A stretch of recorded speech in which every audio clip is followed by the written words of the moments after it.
ऋषि पंचमी व्रत कथा। एक बार सुताश्व ने ब्रह्मा से कहा, हे पितामह, कृपया कर मुझे नारी जाति के उद्धार एवं सर्व सुखों को देने वाला कोई उपाय समझाएं।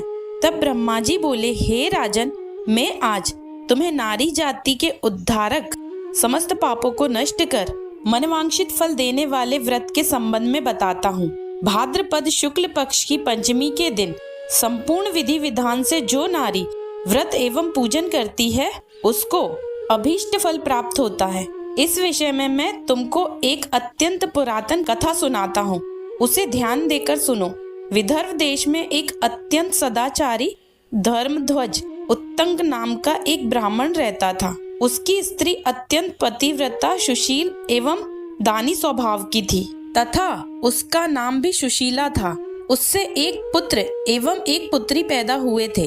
पुत्र का नाम सुविभूषण था। उसने चारों वेदों का सांगोपवांग अध्ययन किया था। कन्या का समय अनुसार अच्छे कुल में संबंध कर दिया था, किंतु दुर्भाग्य से वह कन्या विधवा हो गई। वह अपने सतीत्व के रक्षार्थ अपने पिता के घर में रहने लगी। वह ब्राह्मण सपरिवार गंगा तट पर कुटी बनाकर ब्राह्मण बालकों को विद्या अध्ययन कराने लगे। एक दिवस माता पिता की सेवा करके कन्या शिलाखंड पर शयन कर गई। रात भर में उसके सारे शरीर में कीड़े पड़ गए। सुबह जब ब्राह्मण के कुछ शिष्यों ने उस कन्या को इस दशा में देखा तो उसकी माता सुशीला को सूचित किया कि माता, चलकर गुरु पुत्री को देखिए। गुरु पत्नी ने जाकर उसे देखा। देखते ही शशांकित हो विलाप करने लगी तथा पुत्री को उठाकर ब्राह्मण के पास लाई। ब्राह्मण भी पुत्री की दशा देखकर अति विस्मित हो दुखी हुए। तब ब्राह्मणी ने हाथ जोड़कर कहा, महाराज, मेरी पुत्री के शरीर में कीड़े पड़ जाने का क्या कारण है? तब ब्राह्मण ने ध्यान कर कहा, हे सुप्रिय, इस कन्या के अब से 7 जन्म पूर्व का हाल बताता हूँ, सो सुनो। उस समय यह ब्राह्मणी थी। तब रजस्वला होते हुए भी घर के तमाम बर्तन, भोजन सामग्री छू लेती थी। ऋषि पंचमी व्रत को भी अपमानजनक दृष्टि से देखा। उसी दोष के कारण पुत्री के शरीर में कीड़े उत्पन्न हुए हैं, क्योंकि रजोधर्म वाली नारी पहले दिन चांडालनी, दूसरे दिन ब्रह्मघातनी, तीसरे दिन धोबिन के समान शास्त्रों में माना गया है। तुम्हारी कन्या ने ऋषि पंचमी व्रत के दर्शन अपमान के साथ किए। इससे ब्राह्मण कुल में जन्म पाकर भी दोष मुक्त न हुई। तब सुशीला ने कहा, महाराज, इस उत्तम व्रत को इस कन्या के समक्ष विधि पूर्वक वर्णन कीजिए, जिससे समस्त सांसारिक प्राणी लाभ उठा सके। ब्राह्मण बोले, हे सहधर्मिणी, यह व्रत भाद्रपद मास की शुक्ल पक्ष की पंचमी के दिन किया जाता है। पंचमी के दिन किसी नदी अथवा जलाशय में स्नान करके व्रत को धारण कर संध्या काल के समय सप्त ऋषियों का पूजन विधि विधान से करना चाहिए। भूमि को गौ के गोबर से लीप कर शुद्ध करना चाहिए। वहाँ अष्ट कमल दल बनाकर नीचे सप्त ऋषियों की स्थापना कर प्रार्थना करे। महर्षि कश्यप, अत्रि, भरद्वाज, विश्वामित्र, गौतम, जमदग्नि, वशिष्ठ महर्षियों की स्थापना कर आचमन, स्नान, चंदन, फल, फूल, दीप, नैवेद्य आदि से पूजन कर व्रत की सफलता की कामना करनी चाहिए। इस व्रत को करके उद्यापन भी विधि पूर्वक करना चाहिए। चतुर्थी के दिन एक बार भोजन करके पंचमी के दिन व्रत आरंभ करें। सुबह किसी नदी अथवा जलाशय में नित्य कर्म से निवृत्त हो दातून करें, स्नान करें, गौ के गोबर से लीपकर सर्वतो भद्र चक्र बनावे, उस पर कलश स्थापित करें। कलश के कंठ में नवीन वस्त्र बांधे। पूजा सामग्री एकत्रित कर अष्टदल कमल पर सप्त ऋषियों की स्वर्ण प्रतिमा स्थापित करें। फिर षोडशोपचार से पूजन कर रात्रि को पुराण आदि ग्रंथों का श्रवण करें। विशेषकर शिव पुराण आदि उपयोगी हैं। प्रातः सत्यकर्मी ब्राह्मण को भोजन एवं दक्षिणा देकर संतुष्ट करें। इस प्रकार व्रत करें तथा उद्यापन करना भी अति उत्तम है। इस व्रतोद्यापन से नारी रूप लावण्य को प्राप्त कर सौभाग्यवती होती है एवं जीवन में धन, संतान आदि का सर्व सुख भोग कर अंत में देवलोक में निवास करती है। इस व्रत के करने से नारी का बुरा समय हर समय नष्ट होता रहता है तथा सदैव लक्ष्मी का निवास रहता है। सुंदर, आज्ञाकारी एवं दीर्घ आयु वाले पुत्र उत्पन्न होते हैं। जीवन में किसी भी प्रकार का कष्ट पास नहीं आता है। भविष्य पुराणांतर्गत दूसरी कथा। एक बार धर्मराज युधिष्ठिर ने भगवान श्री कृष्ण से कहा, हे जनार्दन, कृपया कर आज आप मुझे उस व्रत को विधि सहित बतलाइए जिसके करने से नारी जाति अनेकों पापों से मुक्त होकर अनेकों यज्ञों का पुण्य फल प्राप्त कर अंत में भगवान विष्णु आदि देवताओं के लोक में निवास करती है। मुझे इस कथा के विषय में विस्तार से समझाइए। तब भगवान श्री कृष्ण बोले, हे धर्मराज, भाद्रपद शुक्ल पक्ष की पंचमी को सप्त ऋषियों के व्रत को ऋषि पंचमी व्रत कहते हैं। इस व्रत को करने से स्त्री रजस्वला से मुक्त होती है, अर्थात रजस्वला स्त्री से जाने अनजाने में अनेकों त्रुटियां हो जाती हैं। उन त्रुटियों के कारण से नारी को जीवन में अनेकों कष्ट उठाने पड़ते हैं। उन कष्टों के निवारणार्थ यह ऋषि पंचमी का व्रत किया जाता है। यह अत्यंत पावन व्रत है। इसको अत्यंत पवित्रता के साथ करना चाहिए। इस व्रत को करने में किसी भी प्रकार की त्रुटि नहीं होनी चाहिए, क्योंकि जब देवराज इंद्र ने वृत्तासुर राक्षस को मारा था तब उन्हें ब्रह्म हत्या का पाप लगा था। उस समय ब्रह्म हत्या के 4 भाग करके एक भाग स्त्री के रज में, दूसरा नदी के फेन में, तीसरा पर्वतों में, चौथा भाग अग्नि की प्रथम ज्वाला में विभक्त किया गया था। इससे हर वर्ण जाति की नारी को रजस्वला होने पर पहले दिन चांडालनी, दूसरे दिन ब्रह्मघातनी, तीसरे दिन धोबिन के समान दोषी माना जाता है। इससे उन दिनों में किसी भी वस्तु को छूना मना है। छूने से वह वस्तु अपवित्र होकर दूषित होती है। इस ऋषि पंचमी व्रत के करने से वह दोष मुक्त होकर नारी मोक्ष को प्राप्त होती है तथा पवित्र हो जाती है। हे राजन, विदर्भ देश में एक शयनजित नाम का अत्यंत प्रतापी, यशस्वी तथा न्यायप्रिय राजा था। उसी राज्य में एक सुमित्र नाम का विद्वान ब्राह्मण था। उसकी पत्नी, जिसका नाम जयश्री था, ऋषि कार्य में अचानक रजस्वला धर्म को प्राप्त हो गई और वह समय अनुसार भोजन आदि प्रति वस्तुएं छूती रही। इस प्रकार समय पूरा होने पर दोनों ही पति पत्नियों की मृत्यु हो गई। मरने के बाद पुनर्जन्म में ब्राह्मणी को कुतिया का जन्म मिला और ब्राह्मण को बैल का जन्म मिला तथा अपने तप के प्रभाव से दोनों को अपने पूर्व जन्म की पूरी बातों का स्मरण था। वह दोनों अपने ही पुत्र के घर पर पले व रहे।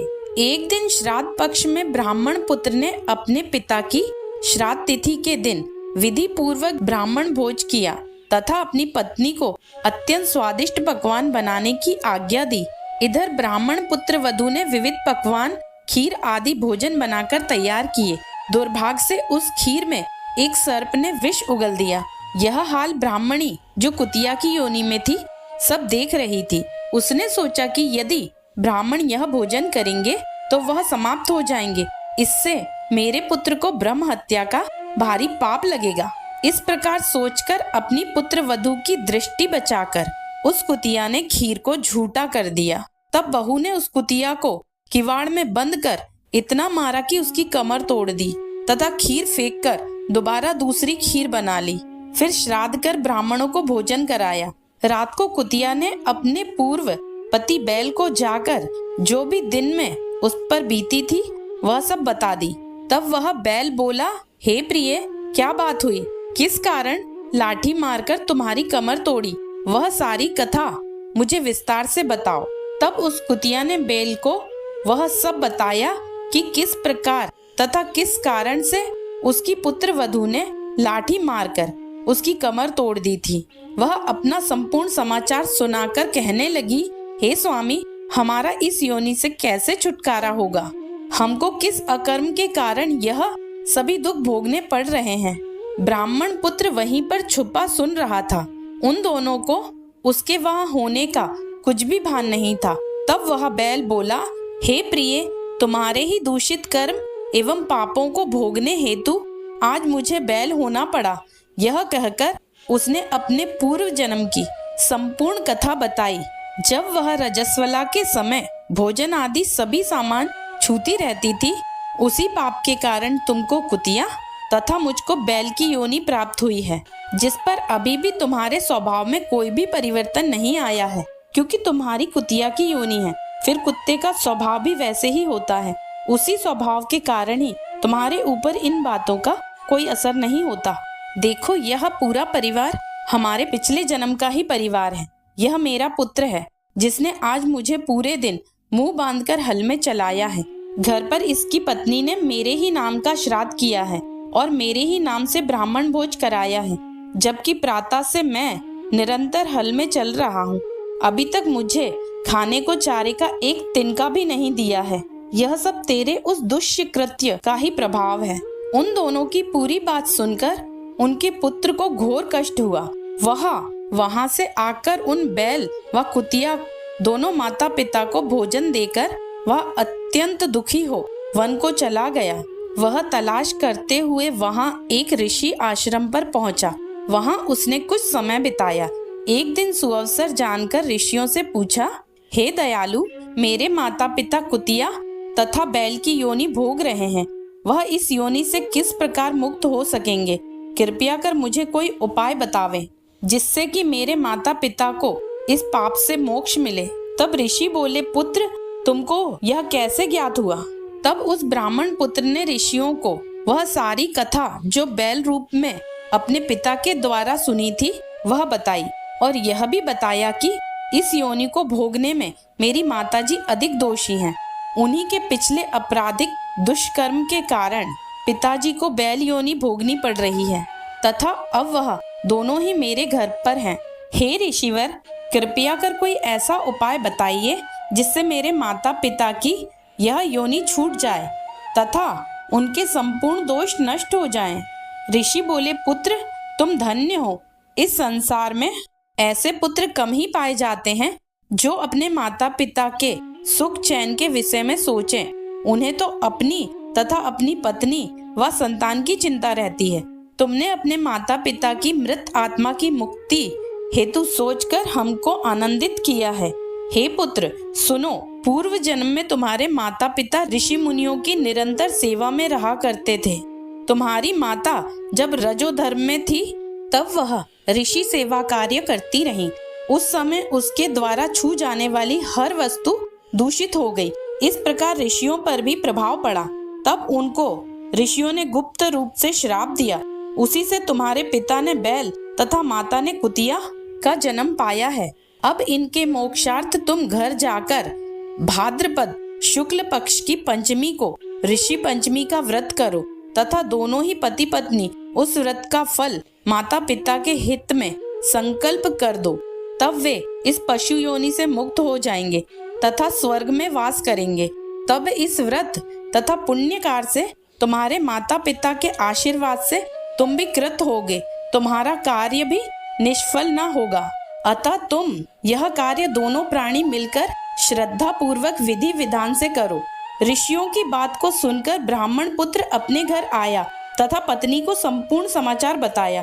पत्नी की सहमति से दोनों ने उस व्रत को भाद्रपद मास की शुक्ल पक्षीय पंचमी को अत्यंत श्रद्धा भाव से विधि पूर्वक किया तथा पंडित जी को बुलाकर उस व्रत का फल संकल्प कर अपने माता पिता के लिए किया, जिसके प्रभाव से वह दोनों ही अपनी पशु योनि से मुक्त हुए तथा विमान द्वारा देवलोक को प्रस्थान कर गए। हे राजन, जो नारी इस व्रत को संपूर्ण विधि के साथ अत्यधिक श्रद्धा भाव से पालन करती है तथा सप्त ऋषियों का पूजन आदर सहित करती है, वह भयंकर रजस्वला दोष से मुक्त होकर धन्य धान पुत्र पौत्र आदि का सुख भोगती है। सौभाग्यवती होकर अमर पद को प्राप्त करती है। इसलिए इस व्रत के करने से नारी जाति का समस्त पापों से उद्धार हो जाता है। यह विशेषकर नारी के उपयोग का ही व्रत है। पितृ आत्म तृप्ति हेतु दंपति भी कर सकते हैं। जो फल अनेकों तीर्थों के करने से प्राप्त होता है, वही फल एक बार इस व्रत के करने से प्राप्त होता है। हे युधिष्ठिर, इस व्रत का महान फल प्राप्त होता है। जय सप्तऋषि महाराज की।